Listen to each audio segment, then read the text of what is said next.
Selamat sejahtera kepada lecturer. Kumpulan kami mempunyai 6 ahli iaitu Nagarupini, Khairil Wili, Siti Maimunah, Farhana, Nur Sharifah Syahira dan Siti Aisyah. Kami ingin membentangkan tajuk kami iaitu Kawalan Harga Barangan Runcit. Pada pengenalannya, kenaikan harga barangan keperluan semasa hari perayaan sejak akhir ini memberi kesan yang besar kepada kehidupan rakyat Malaysia secara keseluruhannya.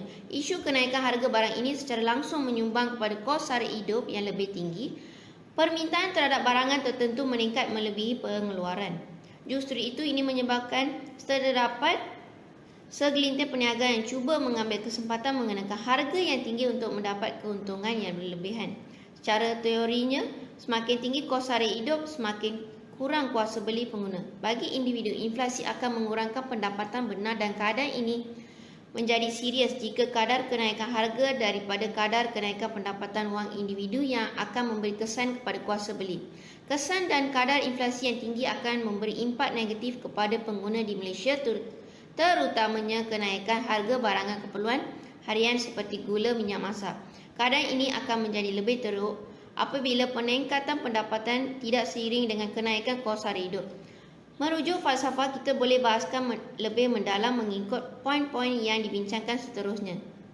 Selamat sejahtera, nama saya Khairil Wili, anak perempuan Ramachandran. Hari ini saya bentang tentang punca-punca kawalan harga barangan runcit semasa musim perayaan. Ianya ada 4, iaitu permintaan melebihi penawaran, peniaga yang mengambil kesempatan untuk mengaud keuntungan secara berlebihan, dan kenaikan mata wang asing berbanding dengan mata wang Malaysia, dan kenaikan harga minyak. Yang pertamanya adalah permintaan melebihi penawaran, iaitu permintaan pasaran lebih tinggi daripada penawaran akan terjetusnya inflasi, dan permintaan yang banyak akan menyebabkan pengeluar menaikkan harga barang keperluan. Keduanya adalah peniaga yang mengambil kesempatan untuk mengaud keuntungan secara berlebihan. Apabila berlaku kelonggaran dari segi penguatkuasaan tersebut, peniaga menaikkan harga barang di kedainya untuk mengaud keuntungan yang lebih. Yang ketiganya adalah kenaikan mata wang asing berbanding dengan mata wang Malaysia. Sejak dilanda kegawatan ekonomi pada tahun 1997, nilai mata wang Malaysia terjunam. Peniaga negara kita terpaksa mengimport pelbagai barangan dari luar negara dengan mata wang asing. Rakyat kita terpaksa menangguhkan kos yang tinggi akibat nilai mata wang Malaysia yang agak rendah. Akhir sekali adalah kenaikan harga minyak, iaitu harga minyak naik secara drastik. Ia mempengaruhi harga barangan yang diimport tersebut apabila ia dipasarkan keluar. Langkah-langkah untuk menyelesaikan masalah kawalan harga barangan runcit semasa musim perayaan. Kerajaan melakukan pemetaan harga barangan dan penetapan harga tetap harus dilaksanakan secara berkesan. Kerajaan juga harus menguatkuasakan undang-undang tertentu atau memperketatkan undang-undang yang sedia ada. Kerajaan juga harus memperkasa peranan tribunal tuntunan pengguna serta melindungi hak pengguna dari semasa ke semasa. Media massa juga memainkan peranan yang penting. Pihak kerajaan perlu menjalankan kempen jimat cermat dalam kalangan pengguna. KBDNHEP melaksanakan SHMMP Hari Raya Puasa sebagai langkah untuk menyekat kenaikan harga barangan keperluan semasa bulan Ramadan dan menjelang perayaan Hari Raya Puasa yang disambut di seluruh negara. Hai, Assalamualaikum. Nama saya Siti Aisyah binti Muhammad. Nama matrik saya A19A0845. Baiklah, hari ini saya akan membentangkan apakah sumber yang digunakan untuk mendapat ilmu bagi mengenal pasti punca dan menghasilkan cadangan penyelesaian tersebut. Antara sumber yang pertama adalah televisyen. Banyak laporan dan liputan yang boleh kita lihat melalui berita yang disampaikan setiap hari, terutama pada musim perayaan, sama ada sambutan Tahun Baru Cina, sambutan Hari Raya Aidilfitri atau sambutan Deepavali. Kita akan dapat lihat ramai pembeli membuat aduan tentang kenaikan harga barangan runcit pada kadar yang tinggi. Sumber yang kedua adalah akhbar. Akhbar berperanan sebagai medium untuk masyarakat meluahkan masalah serta rayuan bantuan. Di dalam akhbar terdapat satu ruangan khas yang disediakan untuk masyarakat meluahkan masalah serta rayuan bantuan kepada pihak berkuasa atau membicarakan suatu isu untuk mendapatkan pandangan daripada orang ramai. Hal ini akan memudahkan mereka mendapatkan penyelesaian yang lebih pantas daripada pihak berkuasa. Baiklah, sumber yang ketiga adalah daripada internet. Penggunaan media sosial yang semakin meluas memudahkan penyebaran maklumat, laporan serta luahan rasa tidak puas hati pengguna terhadap harga barangan runcit. Baiklah, untuk sumber menghasilkan cadangan penyelesaian adalah sumber daripada portal rasmi Kementerian Perdagangan Dalam Negeri dan hal ehwal pengguna. Pengguna dapat mengemukakan aduan mereka kepada agensi-agensi yang terlibat untuk diselesaikan. Selain itu, terdapat juga program perlindungan pengguna yang bertanggungjawab untuk tentang hal ehwal perlindungan pengguna. Seterusnya adalah TTPM, Tribunal Tuntutan Pengguna Malaysia, yang menyediakan forum alternatif khas kepada mahkamah sivil untuk pengguna membuat tuntutan tebus rugi terhadap barangan dan perkhidmatan secara murah, mudah dan cepat. TTPM juga mengamalkan dasar mesra pengguna di mana penuntut boleh mendapatkan akses membuat tuntutan secara terus. Seterusnya adalah media massa yang berperanan untuk menyebarkan maklumat kepada pengguna dan peringatan kepada para peniaga supaya tidak menaikkan harga sesuka hati mereka. Para pengguna perlu cakna dan peka terhadap maklumat yang disampaikan oleh media massa. Baiklah, sekian sahaja daripada saya. Hai, Assalamualaikum. Nama saya ialah Wan Farhana binti Wan Muhammad Syudi. Nombor matrik A19B1147. Hari ini saya akan membentangkan bagaimana seseorang itu menilai kebolehpercayaan sumber-sumber tersebut dan apakah perolehan yang diperoleh daripada ilmu yang digunakan tersebut. Untuk kebolehpercayaan terhadap sumber-sumber tersebut adalah dengan melihat kos sara hidup semasa. Kos sara hidup adalah kos yang terpaksa ditanggung oleh isi rumah dan individu yang bukan sahaja seperti makanan, pakaian, tempat tinggal tetapi juga merupakan untuk keselesaan hidup. Kos sara hidup juga meningkat pada kadar yang lebih tinggi berbanding dengan kadar pendapatan yang menyebabkan sebahagian besar daripada pendapatan yang diterima hanya dibelanjakan untuk keperluan asas sahaja. Menurut situasi ekonomi kini yang menunjukkan dan membuktikan bahawa kos sara hidup masyarakat semakin meningkat dari tahun ke tahun, menurut laporan tahunan Bank Negara Malaysia pada tahun 2019, analisis data pendapatan dan perbelanjaan telah membuktikan bahawa terdapat sekelompok masyarakat yang mengalami peningkatan kos sara hidup. Selain itu, kumpulan isi rumah yang berpendapatan rendah juga terdedah juga kepada isu kos sara hidup menurut Bank Negara Malaysia pada tahun 2013.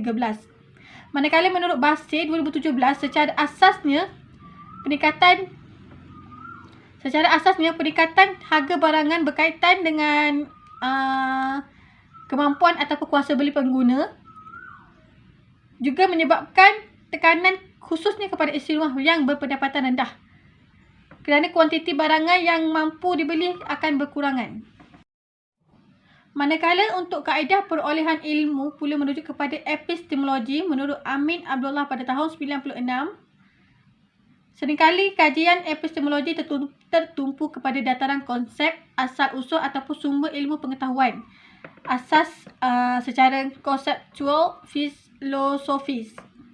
Dalam dunia ini, khususnya di Malaysia, orang awam ataupun pelajar yang mengabaikan aspek epistemologi yang menyebabkan proses pembelajaran dan pendidikan kehilangan makna. Sebagai contoh, kenaikan harga barangan runcit di Malaysia sepanjang perayaan juga merupakan satu konsep epistemologi yang menyebabkan rakyat sendiri menitikberatkan akan peningkatan harga tersebut. Epistemologi juga boleh membantu seseorang memahami cara dan arah manusia berfikir. Seseorang yang senantiasa condong menjelaskan sesuatu dengan bertolak dari teori yang bersifat umum dengan menggunakan pendekatan didaktif. Itu saja daripada saya. Sekian, terima kasih. Assalamualaikum, saya Siti Maimunah binti Mohtar, nombor matrik A19B1129. Seperti yang kita sedia maklum, kenaikan harga barang runcit hampir berlaku pada setiap tahun, terutama kali pada musim perayaan. Okey, terdapat beberapa punca-punca dan cara penyelesaian telah dibincangkan sebelum ini.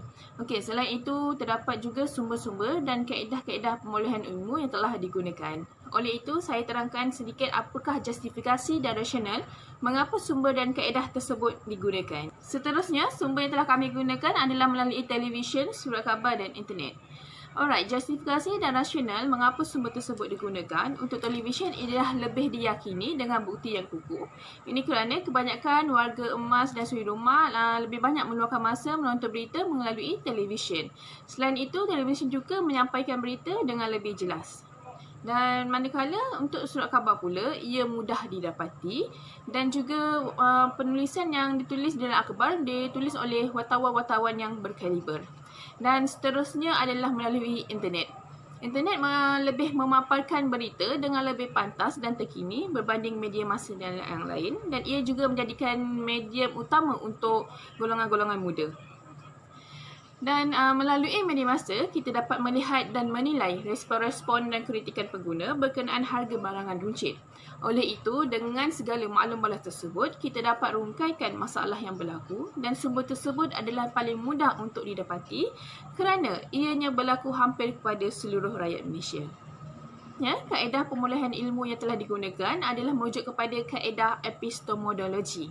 Justifikasi dan rasional kenapa kaedah ini digunakan adalah kerana kita boleh melihat dari segenap proses seperti berita yang dipaparkan, maklum balas pengguna, kritikan, pengalaman dan lain-lain berkaitan dengan kenaikan harga barang runcit untuk memperoleh pengetahuan berkenaan dengan isu tersebut. Sekian sahaja daripada saya, Siti Maimunah binti Mohtar. Terima kasih. Assalamualaikum dan salam sejahtera. Nama saya Nur Syarifah Syairah binti Andri. Nombor matriks A19A0467. Okey, berdasarkan dengan ulasan sebelum ini dapat dirumuskan bahawa kenaikan harga barang telah melanda negara kita sehingga hangat dibincangkan di beberapa akhbar dan berita-berita seperti yang telah diulas sebelum ini. Hal ini demikian dikatakan kerana beberapa punca kenaikan harga barang telah dikenal pasti seperti permintaan melebihi penawaran, peniaga yang mengambil kesempatan, kenaikan mata wang asing dan kenaikan harga minyak yang telah menyebabkan kenaikan harga barang tersebut. Hal ini telah diperolehi melalui sumber yang dipercayai seperti televisyen, akhbar dan internet. Oleh itu, beberapa langkah yang diambil oleh kerajaan dan media massa seperti menguatkuasakan undang-undang, memperkasa peranan tribunal, pemantauan harga yang kerap dan media massa perlu menyampaikan kempen bercermat-cermat dan isu-isu yang berkaitan dengan kenaikan harga barang di mana sumber diperolehi daripada beberapa portal rasmi kementerian seperti Majlis Penasihat Pengguna Negara, MPPN, Tribunal Tuntutan Pengguna Malaysia (TTPM) dan media massa. Kebolehpercayaan terhadap sumber-sumber tersebut adalah dengan melihat kosara hidup bagi seseorang individu.